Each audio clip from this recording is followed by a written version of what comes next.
Le séminaire de renforcement des capacités sur les outils de plaidoyer et la consolidation de la paix a fait tomber son rideau le samedi 28 octobre 2023 à l'hôtel Beaulieu de la commune d'Akanda, devant les invités de marque et participants venus du Grand Libreville, présidé par la pierre angulaire de la société civile, PPC Ngulungende, fraîchement nommé honorable de la transition.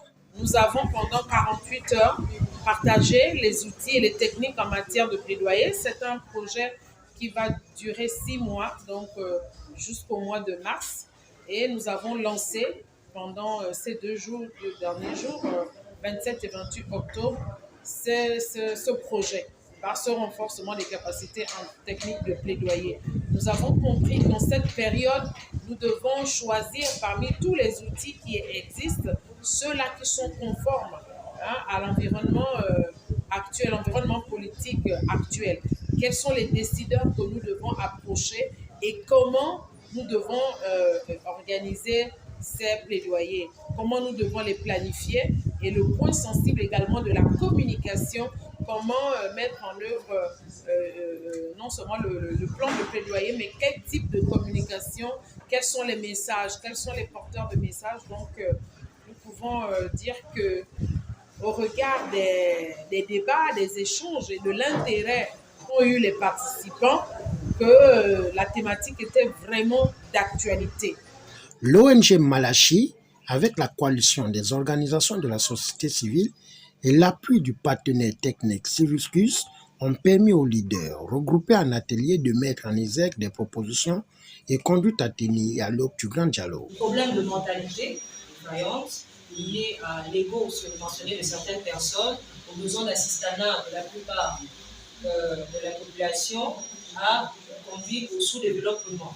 Sous-développement structurel, sous-développement économique, sous-développement mental.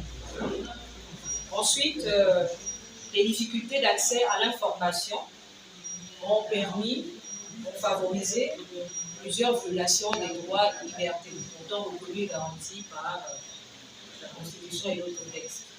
Élaborer un arbre de problème et un arbre de solution des causes profondes de la crise actuelle.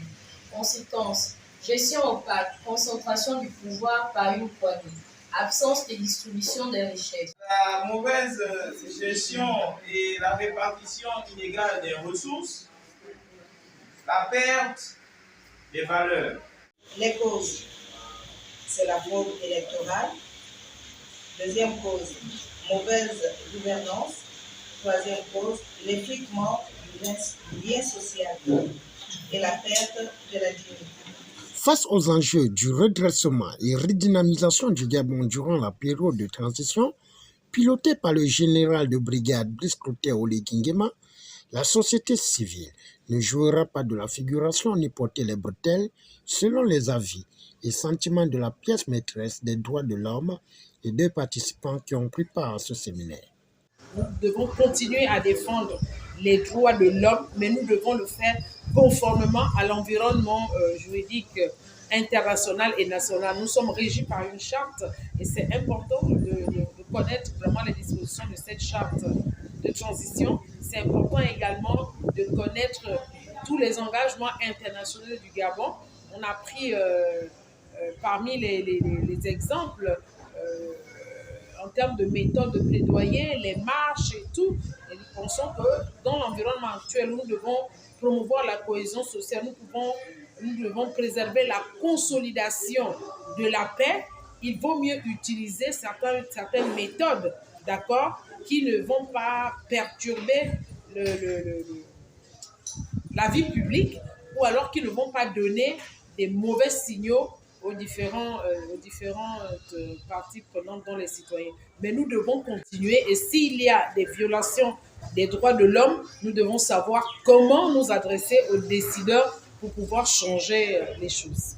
Nous avons effectivement souligné le fait que en matière de sensibilisation, donc pour ce qui concerne la communication, la vulgarisation même du processus, il y a un déficit à l'intérieur du pays et nous profitons pour lancer un appel aussi bien aux autorités du CTRI que des autres partenaires pour appuyer toutes les initiatives, parce que la démocratie résiliente, c'est ça, c'est l'éducation civique, c'est le débat public, c'est également toutes les initiatives qui vont dans le sens de l'apaisement et du respect des droits de l'homme. Donc, si nous voulons également permettre à ces populations de l'arrière-pays d'être impliquées et que leurs droits soient bel et bien respectés, même le droit à l'information, c'est un droit.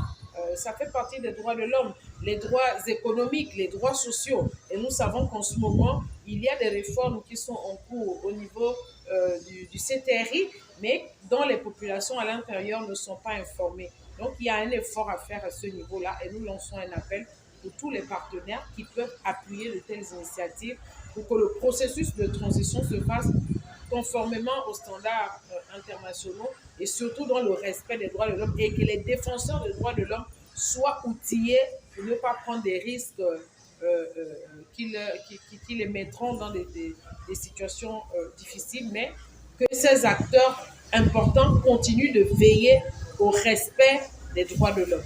Je remercie Civicus et l'ONG Malachi qui nous a apporté des outils en matière de plaidoyer. Alors, à l'avenir, je sais que je saurai comment me présenter et comment apporter un plaidoyer devant les institutions, devant les outils et les bases pour ça. Donc, pour cela, je remercie Civicus et l'ONG Malachi. Merci. Il était question de nous entretenir sur le renforcement des capacités en matière de plaidoirie, en fait.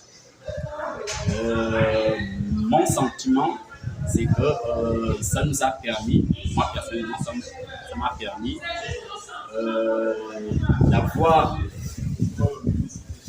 plusieurs méthodologies. Comment formuler son plaidoirie, en fait.